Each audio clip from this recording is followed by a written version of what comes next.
directora de la División de Ciencias Sociales y Humanidades de la UAM Xochimilco, y también aprovecho para agradecerle todo el apoyo que siempre nos da para la realización de este congreso. Dolly, te doy la palabra. Muchas gracias por acompañarnos. Pues muchísimas gracias por la invitación, por supuesto al comité organizador, a Beatriz Nadia Pérez, a Teresa Pérez Rodríguez, a Damaso Morales, a Cuauhtémoc Pérez, entrañables amigos, compañeros de trabajo, bienvenidos a todos, gracias de nuevo por la invitación. Como decía Nadia, ya es la 8ª edición de este Congreso de Estudios Europeos en México. Hoy, ni más ni menos, tratando el tema de la crisis, que ya no sabemos exactamente de qué hablamos, si es económica, si es social, si es cultural, ya no sabemos, pero yo creo que en cualquier caso resulta fundamental que podamos reunirnos, que el Congreso en su 8ª edición se lleve a cabo por esta modalidad que además lo comentábamos Nadia, yo no me recuerdo si ayer o antier, hace posible que nos reunamos muchos más, no sé si en mejores condiciones, pero sí desde distintos más lugares, y eso siempre es muy enriquecedor. Yo creo que el poder de las palabras es muy fuerte, y que nos reunamos a hablar, a discutir de lo que sabemos, de lo que estamos pensando, de lo que sabemos, de lo que estamos pensando y de lo que deseamos para el futuro de nuestros países, de nuestro entorno inmediato, sea geográfico, sea político, sea de cualquier naturaleza, resulta fundamental. Dicho eso, pues yo sé que en estos eventos, lo platicábamos también, el tiempo es oro. Ahora el evento va a durar más tiempo que usualmente, también lo comentamos, las mesas de trabajo hoy son más, hay más temáticas, hay más participantes de distintos países, lo cual, por supuesto, para nosotros en la División de Ciencias Sociales y Humanidades de la Unidad Xochimilco de la UAM es muy importante. Se debe, por supuesto, gracias al esfuerzo que el comité organizador ha hecho, la colaboración que tenemos, que ojalá siempre fuera más fuerte, más estrecha con la Universidad Nacional Autónoma de México en general, pero en particular con la Facultad de Ciencias Políticas y Sociales. Entonces, bienvenidos a todos, mucho éxito en los trabajos, muchas gracias por la colaboración de los que participan desde las distintas instituciones. Hablábamos de si participan miembros del Parlamento Europeo, si participan miembros de la embajada, de alguna de las embajadas que siempre han apoyado. El año pasado estuvieron aquí algunos colegas de la Embajada de Francia en México.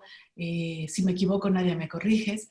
Pero en cualquier caso, que nos podamos reunir y estemos aquí en un evento que por lo menos en este momento tiene registrados 24 participantes y seguramente se reunirán más y nos seguirán por los otros espacios, hace que el que estemos reunidos discutiendo la crisis en Europa, los retos y las oportunidades, nos haga repensarnos también como sociedad mexicana en función de la otredad. Déjenme terminar diciendo, hace un par de semanas me encontré en una librería un texto que no pude resistir comprarlo, y déjenme nada más solamente leer 2 líneas. Se llama Pandemia, la COVID-19 estremece al mundo, del filósofo Zizek, que seguramente, más allá de si nos gusta o no nos gusta, si creemos, si compartimos su pensamiento, el texto es un texto muy sugerente. Voy a leer dos líneas solamente. Dice Zizek en la entrada a su texto: lo único que está claro es que el virus destruirá los mismísimos cimientos de nuestras vidas, provocando no solo una enorme cantidad de sufrimiento, sino también un desastre económico posiblemente peor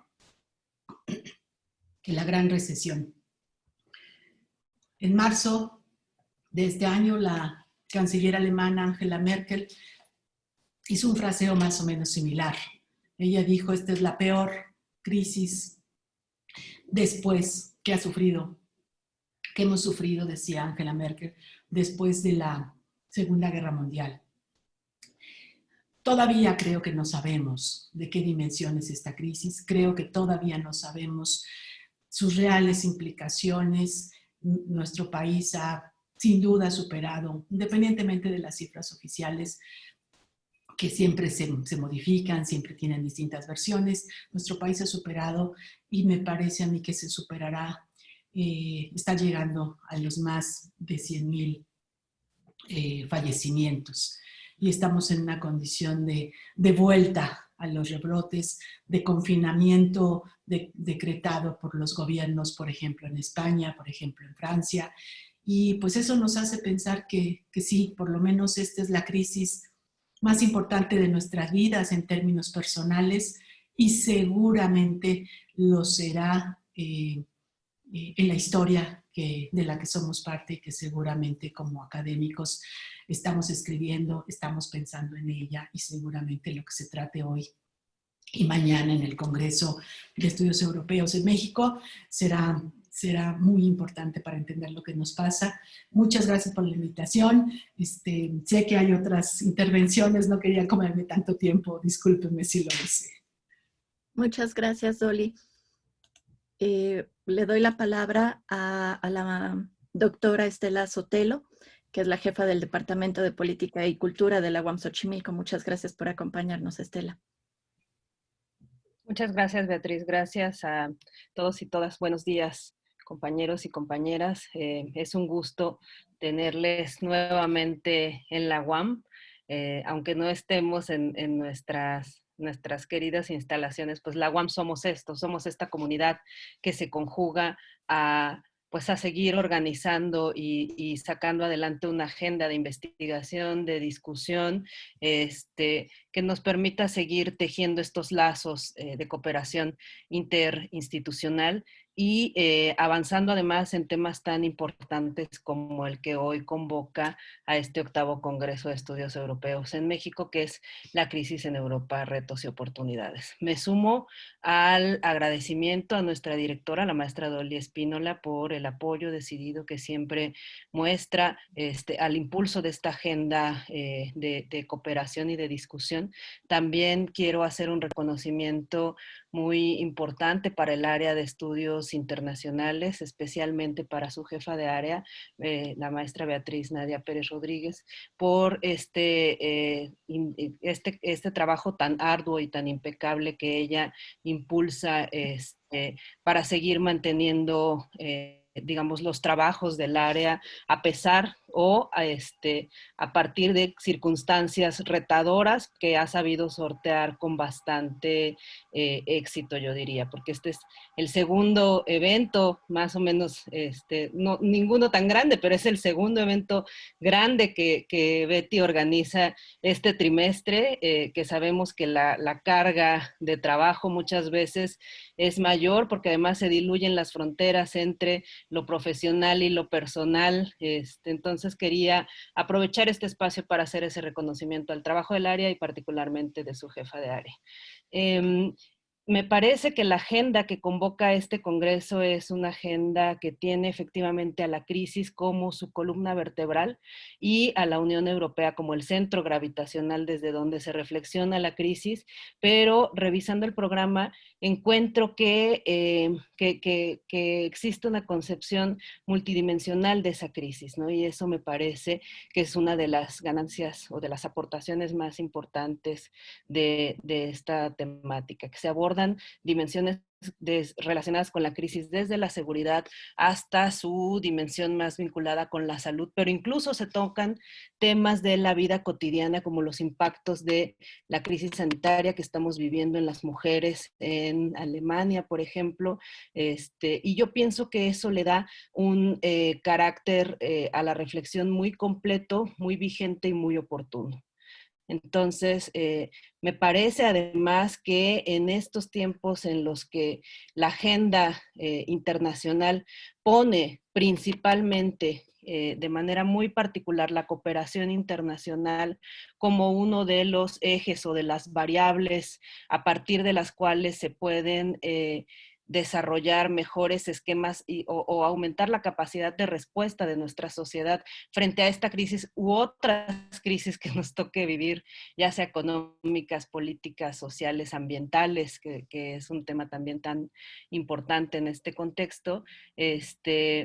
La cooperación internacional está ahí como una de las herramientas importantes para compartir tecnología, para compartir información, para compartir mecanismos de desarrollo, financiamiento, etcétera, etcétera, etcétera. Y lo que vimos el año pasado en este congreso fue a partir de datos muy interesantes que todos ustedes presentaron a lo largo de sus presentaciones y otros colegas que participaron también, fue que efectivamente la vinculación entre la Unión Europea y México va más allá de lo que nosotros, que no somos especialistas, a veces podríamos pensar o podríamos imaginar. Entonces, es también muy pedagógico para el público en general escuchar a ustedes en su calidad de expertos, reflexionar desde estas distintas dimensiones sobre la crisis como eje transversal en la discusión, pero también sobre las múltiples interacciones y dobles afectaciones en varios sentidos que puede haber trascendiendo las fronteras, ¿no? Desde la Unión Europea hacia nuestro país y a la inversa, porque suscita reflexión, siempre la comparación suscita reflexión, suscita aprendizaje y los felicito nuevamente por el ímpetu de seguir manteniendo esta tradición de llevar a cabo anualmente el Congreso de Estudios Europeos en México y les deseo unas excelentes jornadas. Muchas gracias y bienvenidos a la UAM.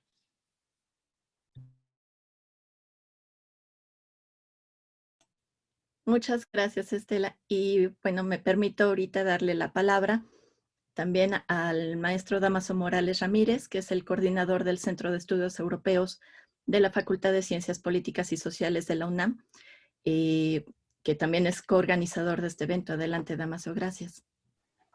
Muchas gracias.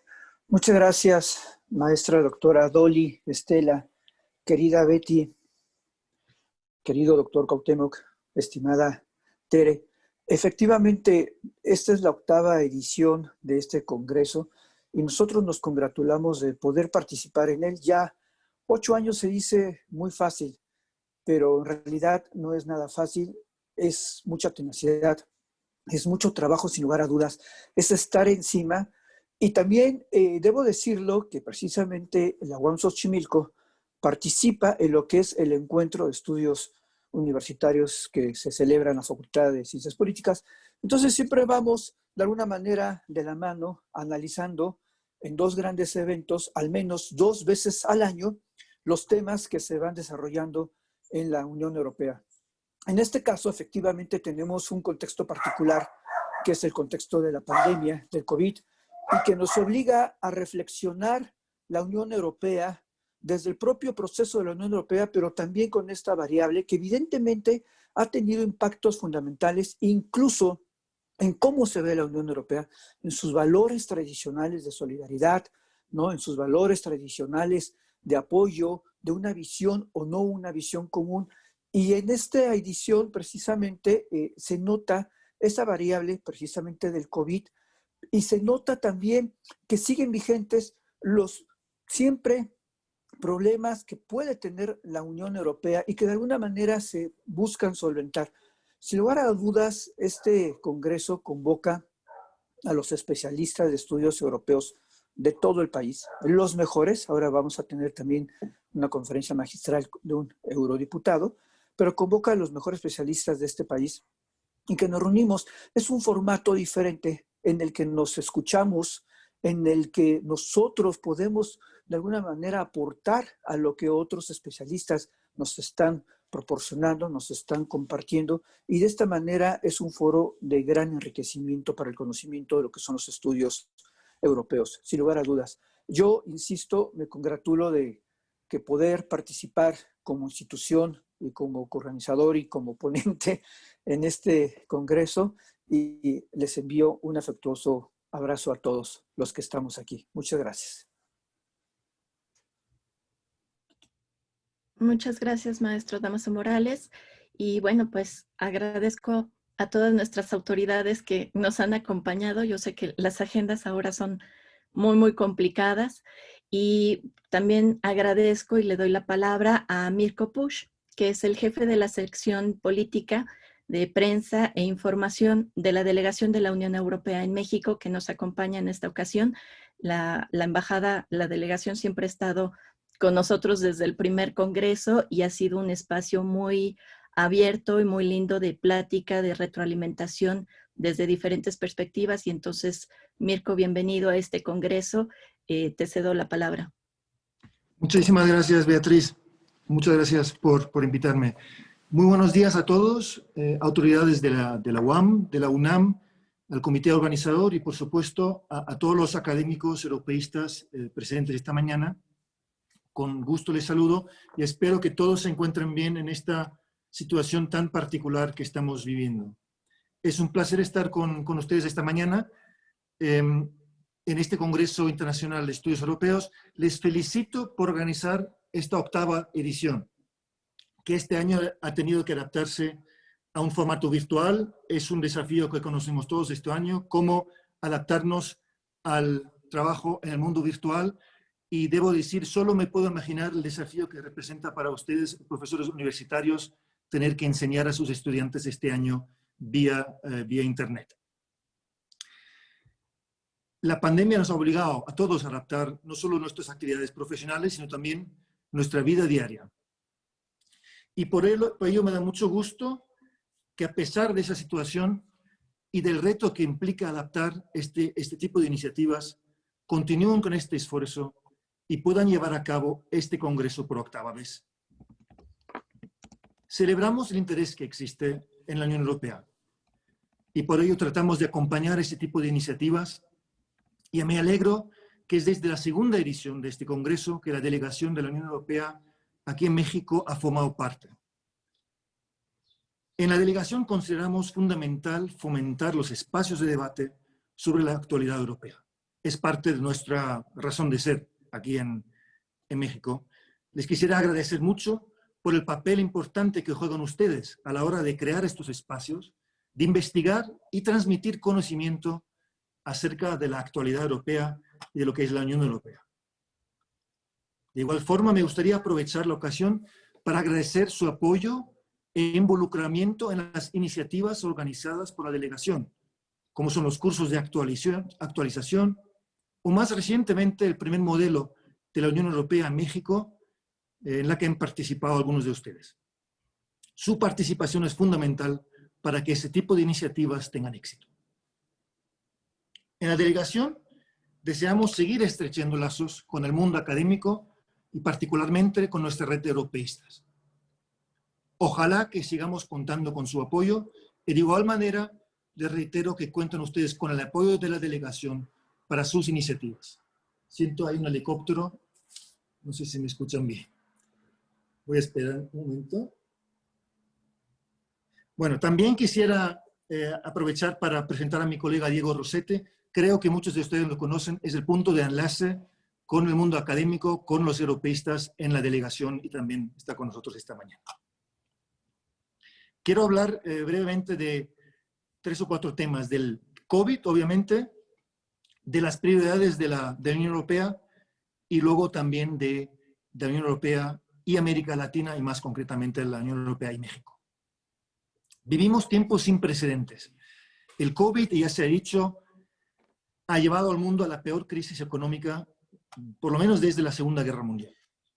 Las economías avanzadas, y particularmente Europa, han resultado gravemente afectadas, y esto sin olvidar a las economías emergentes y en desarrollo.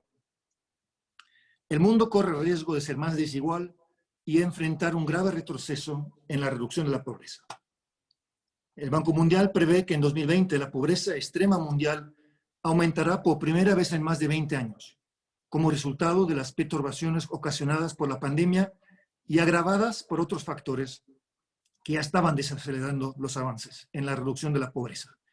Y obviamente, con estos rebrotes que estamos viendo en todas partes, y muy particularmente en Europa, en los últimos días y las últimas semanas, todavía no sabemos realmente el impacto que puede tener esta crisis, ni sabemos hasta cuándo va a durar, obviamente. Se estima que la pandemia empujará a entre 88 y 115 millones de personas a la pobreza extrema este año. En el verano llegamos a creer en Europa que la pandemia ya había terminado. Pero ahora, y lo acabo de decir, la segunda ola de contagios, vemos que estamos muy lejos de haber superado esta crisis. De hecho, la segunda ola que estamos presenciando en Europa tiene un impacto, tiene cifras por lo menos bastante más alarmantes que la primera ola en muchos países.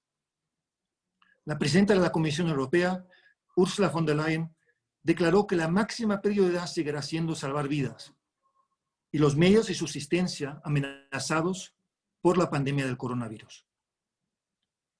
Los recursos son limitados y existe un equilibrio delicado entre las restricciones sanitarias y su efecto en la actividad económica. Esto crea tensiones políticas entre diferentes niveles de gobierno y por lo tanto la coordinación europea es más necesaria que nunca. También crea tensiones políticas entre el gobierno y la población. Y lo hemos frecuentado, lo hemos visto en varios países europeos en las últimas semanas, en España, en Alemania, en Italia más recientemente, cómo hay más y más protesta contra estas restricciones sanitarias que conlleva la crisis del COVID. La Comisión, lo ha dicho la presidenta von der Leyen, seguirá trabajando en su esfuerzo para conseguir una vacuna y contribuir a que la economía de la Unión Europea se recupere y se recupere mediante una transición ecológica y digital. Temáticas muy importantes para Europa y volveré a ello más adelante. En la primera fase de la crisis de COVID fueron reducidas las jornadas laborales, así ayudaron a preservar empleos e ingresos de muchos europeos. Esto, sin embargo, no resolvió la necesidad de también ajustes más estructurales en algunos sectores que quizás nunca regresen a la situación pre-crisis, pero como he dicho, todavía no lo sabemos. La crisis demostró también el grado de dependencia que Europa tiene de China, debido a una cierta desindustrialización. Y lo habrán visto que, por ejemplo, al inicio, en primavera, de repente no había máscaras o no había ciertos productos farmacéuticos porque nos dimos cuenta que muy poco se producía en Europa y mucho se producía en China. De igual forma, Europa se ha quedado por detrás de Estados Unidos y China en lo que se refiere al desarrollo de una economía global, que será aún más crucial después de la crisis. Y estos aspectos y algunos más los resume el alto representante Borrell cuando habla de autonomía estratégica, de que Europa tiene que asumir más o tiene que tener más autonomía estratégica. La caída del Producto Interior Bruto en Europa está también acompañada de fuertes disparidades internas. Y por esas razones es fundamental que salgamos a revivir nuestra economía. El pasado mes de julio, los jefes de gobierno y de Estado de la Unión Europea, en su reunión del Consejo, alcanzaron un acuerdo importantísimo, como saben, sobre el plan de recuperación y el marco financiero plurianual 2021-2027 de la Unión Europea. Con este instrumento de recuperación y el presupuesto, se debe recuperar a nuestras sociedades en Europa y hacer posible una transición verde y una revolución digital, limitando al mismo tiempo las brechas internas mediante transferencias entre los países, hacia los países más afectados. Hace poco, la semana pasada, la Comisión Europea adaptó su nuevo programa de trabajo para 2021, para una Europa que sea más sana, más justa y más próspera. Ustedes saben, el programa de trabajo traduce en objetivos más concretos el programa estratégico que presentó la señora von der Leyen al inicio de su mandato. El programa de trabajo de 2021 establece 6 prioridades y confirma esta transición que he mencionado, ecológica y digital, lo cual representa una oportunidad sin precedentes para salir de la fragilidad de la crisis y generar una nueva vitalidad para la Unión. Y menciono brevemente esas prioridades. Por supuesto, una de las más importantes, el Pacto Verde Europeo. Europa se comprometió a la neutralidad climática como el primer continente mundial para el año 2050. Para lograrlo, recientemente ha reducido su meta para el año 2030 y ahora nos proponemos reducir en un 55% de las emisiones, siempre comparado con el año 1990, de aquí a 2030. Esto obviamente tiene impactos importantes en ámbitos como las energías renovables, la eficiencia energética. La Comisión Europea en 2021 también propondrá medidas en temáticas como la economía circular, la estrategia de biodiversidad o una nueva estrategia de la granja a la mesa.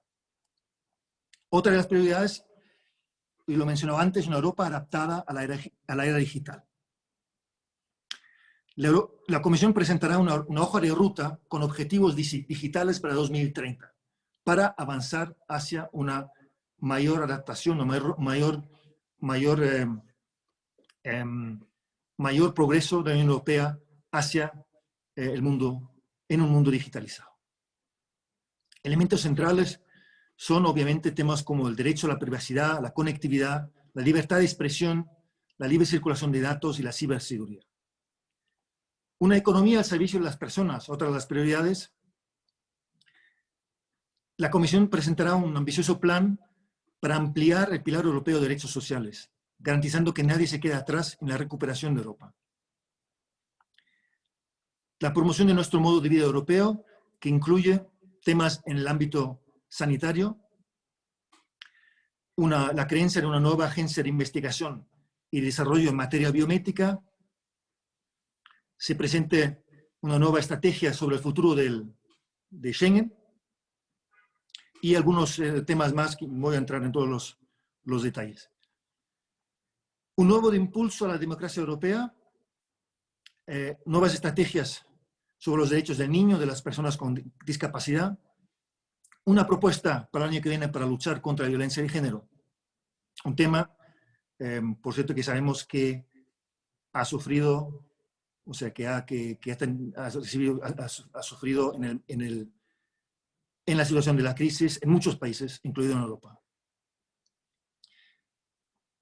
También la Comisión propondrá en ese ámbito normas más claras sobre la financiación de partidos políticos y otros temas, y otra vez no voy a entrar en todos los detalles de este punto. Y último, un tema importante, y voy a dedicar el resto a que es una Europa más fuerte en el mundo.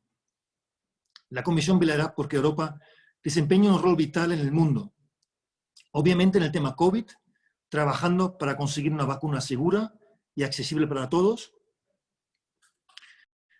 Propondrá una comunicación sobre el tema del multilateralismo basado en normas, un tema, como saben, importantísimo para la Unión Europea, el multilateralismo como una manera de enfrentar los desafíos globales, como es el COVID, pero no solo, obviamente también desafíos como el cambio climático, por ejemplo, y que hemos visto amenazado, y no es un secreto, en los últimos años.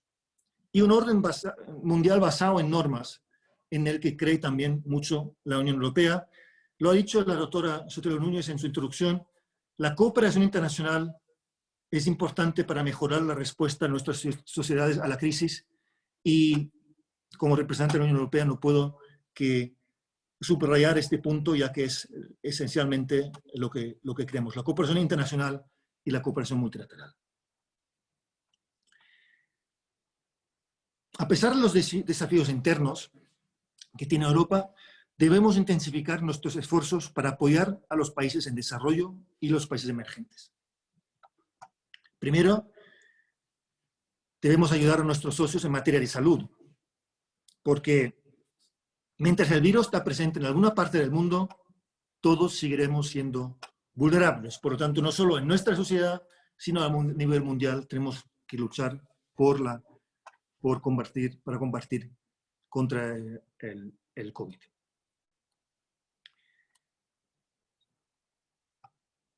La disponibilidad de vacunas para los países en desarrollo es fundamental. Por eso la Unión Europea está comprometida con la iniciativa internacional COVAX, de la que forma parte, por cierto, México también. También es necesario e importante el apoyo económico. Los países del G20 han extendido por 6 meses la iniciativa de suspensión del servicio de la deuda, y es importante que este es obviamente un elemento importante. La capacidad de aumentar nuestra ayuda a los países en desarrollo es especialmente relevante en el caso de África, para Europa, que tiene una importancia estratégica para el futuro de ambas regiones. El alto representante Josep Borrell se ha dicho convencido de que el futuro del papel mundial de Europa dependerá de su capacidad de liderar la lucha contra la crisis, no solo en casa, sino también en el exterior. Y pasando a hablar de América Latina es uno de los epicentros de la pandemia en este momento, posiblemente junto con Europa. Aquí se encuentran en esta región 11 de los 20 países más afectados. Entre los países del G20, sabemos, México, Argentina y Brasil estarán entre los más afectados económicamente por el impacto de la crisis. Hablando recientemente de la relación de la Unión Europea con América Latina y el Caribe, Josep Borrell dijo que encontramos una paradoja. Pues a pesar de que ambas regiones tenemos muchas cosas en común, nuestras interacciones aún se encuentran por debajo de su potencial. Es verdad que compartimos fuertes vínculos como idiomas, cultura, historia y religión. No obstante, hay también diferencias entre nosotros en términos de identidad, situación política y social. Cuando el alto representante asumió el cargo, obviamente muchos pensaron que al ser español, América Latina sería una prioridad. Y de hecho, Josep Borrell tiene la intención de fortalecer las relaciones con América Latina. Debido a la crisis que vivimos este año, por la pandemia, aún no ha viajado a esta parte del mundo, pero supongo que ya volverá a iniciar contactos de alto nivel, no solo virtuales, sino también en persona, una vez que la situación lo permita. El alto representante está consciente de esto y se ha comprometido, consciente de lo que he mencionado antes, que estamos lejos de potencial, y se ha comprometido a revertir esta situación. Y ha abogado por comprometerse más activamente con América Latina y el Caribe. La situación, lo he dicho antes, del COVID en la región es de gran preocupación para nosotros. Con solo 8% de la población mundial, la región registra 1/3 de las muertes en todo el mundo. Además, es alarmante el impacto que puede tener esta crisis en la economía y, por lo tanto, también en la pobreza, el aumento de la pobreza y la desigualdad en este continente. América Latina y el Caribe está viviendo su peor crisis económica en un siglo, parece, con una contracción estimada regional del 9.1%, pero como he dicho antes, supongo que esas cifras todas habrá que revisitarlas después de, ya que estamos en medio de la crisis. Y debido a esto, a final del 2020, el nivel del Producto Interior Bruto por cápita en la región podría estar igual que en el 2010, es decir, un retroceso de 10 años. En cuanto a la pobreza, incluso podríamos hablar de un retroceso de 15 años y en cuanto a la pobreza extrema, el número de personas en pobreza extrema en América Latina y el Caribe, un retroceso posiblemente de hasta 30 años. El Fondo Monetario advierte, por lo tanto, de otra década perdida en América Latina. En este contexto, el alto representante Borrell ha subrayado que es momento de demostrar la solidaridad de la Unión Europea en esta crisis tremenda que se está viviendo en esta región. No solo es un imperativo moral, sino también representa una oportunidad para comprometerse con la región, cuya importancia estratégica quizás no se ha visto lo suficiente durante algún tiempo. La atención que la Unión Europea ha dado a la región, lo dice Josep Borrell, no es proporcional a su importancia. Juntos representamos casi 1/3 de los votos de la ONU La inversión extranjera directa, y creo que esto es un dato siempre muy importante. La inversión extranjera directa de los 27 Estados miembros de la Unión Europea en América Latina y el Caribe asciende a 758.000 millones de euros, y esto es más que la inversión europea en China, India, Japón y Rusia juntos. La Unión Europea es también el principal socio de la región en materia de desarrollo y uno de los principales proveedores de asistencia humanitaria. Y esto sin mencionar, obviamente, los intensos contactos interpersonales que hay. Hablamos de unos 6 millones de ciudadanos de un continente al otro que viven al otro lado del Atlántico. La Unión Europea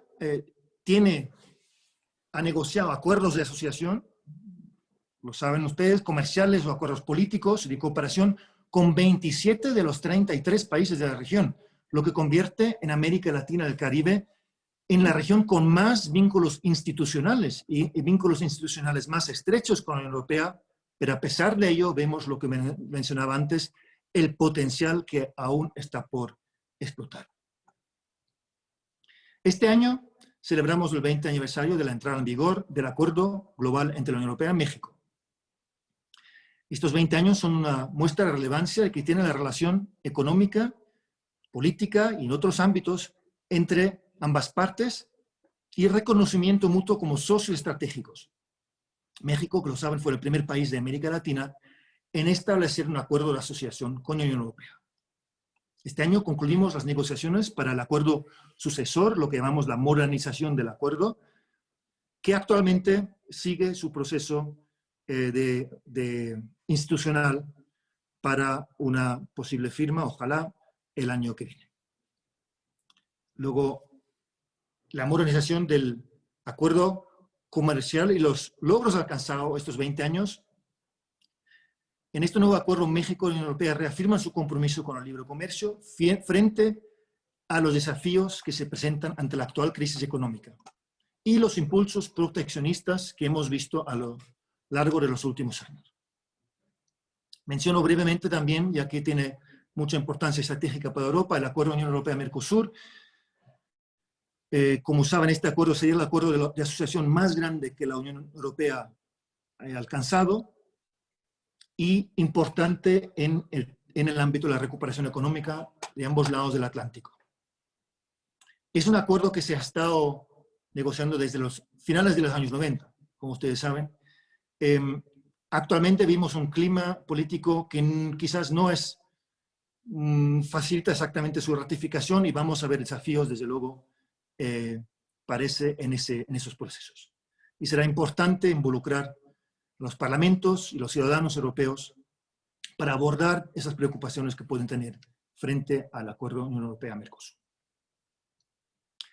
No es simplemente un mero acuerdo político, un acuerdo comercial, tiene un profundo significado geopolítico. Una herramienta que permita a ambas regiones afrontar mejor este mundo y su creciente enfrentamiento entre Estados Unidos y China, y en el cual la Unión Europea y América Latina y el Caribe corren riesgo de permanecer en una situación de subordinación, digamos, estratégica. Y otra vez vuelvo al tema de antes de la autonomía estratégica de la que habla el alto representante. Pese a los fuertes vínculos institucionales que he mencionado, no hemos tenido una cumbre entre Europa y los países de América Latina y el Caribe desde 2015. Hemos tenido algunas visitas a alto nivel, pero también podríamos ver más, ojalá, en el futuro. Otros actores sí están avanzando en esta región. Por ejemplo, la inversión china se multiplicó por 10 entre 2008 y 2018 en este continente. De hecho, China ya superó a la Unión Europea como segundo socio comercial de América Latina. Alemania, presidencia actual de la Unión Europea, se ofreció a ser anfitrión de una conferencia ministerial entre la Unión Europea y América Latina y el Caribe en diciembre. Ojalá esto ponga en marcha una nueva dinámica de compromiso de alto nivel. El alto representante ha subrayado la importancia de revitalizar la relación con México y Brasil, que son los dos principales socios en la región para la Unión Europea, y ha abogado por celebrar cumbres en 2021 y ojalá podamos tener una cumbre el año que viene para firmar nuestro acuerdo México-Unión Europea modernizado. También es importante, y lo subrayamos en nuestras conversaciones aquí en México y en otros países, la recuperación verde, digital, sostenible, inclusiva de la crisis, no solo en Europa, sino a nivel mundial y también en América Latina y el Caribe. Asegurar que la región avanza hacia una senda de crecimiento más sostenible es un asunto de preocupación mundial y debe incluir el aumento de las ambiciones en el marco del Acuerdo de París, de cara a la COP del año que viene. El alto representante también aboga por ser más proactivos a nivel multilateral. He mencionado la importancia que tiene el multilateralismo para nosotros. Con México, debo añadir, tenemos una cooperación multilateral excelente. No es nuevo, es algo que tenemos hace muchos años y una gran afinidad de posturas en muchos de los temas y los desafíos globales que se manejan, de los que se debaten en los foros multilaterales. Y no solo con México, sino también con muchos otros países de la región. La crisis que enfrentamos actualmente nos abre una ventana única de oportunidad que no debemos perder. Por eso el alto representante ha insistido en que elevar las relaciones entre la Unión Europea y América Latina y el Caribe al nivel que se merecen beneficiará a ambas partes. Muchísimas gracias por su atención. Quedo atento a posibles comentarios o preguntas y ojalá les deseo que el próximo Congreso del año 2021 se pueda llevar a cabo nuevamente en un formato no virtual, ojalá en Acapulco, y obviamente dispuestos a estar involucrados otra vez nosotros en la delegación, yo o el colega que sea. Muchísimas gracias. Muchísimas gracias, Mirko. Y bueno, pues abro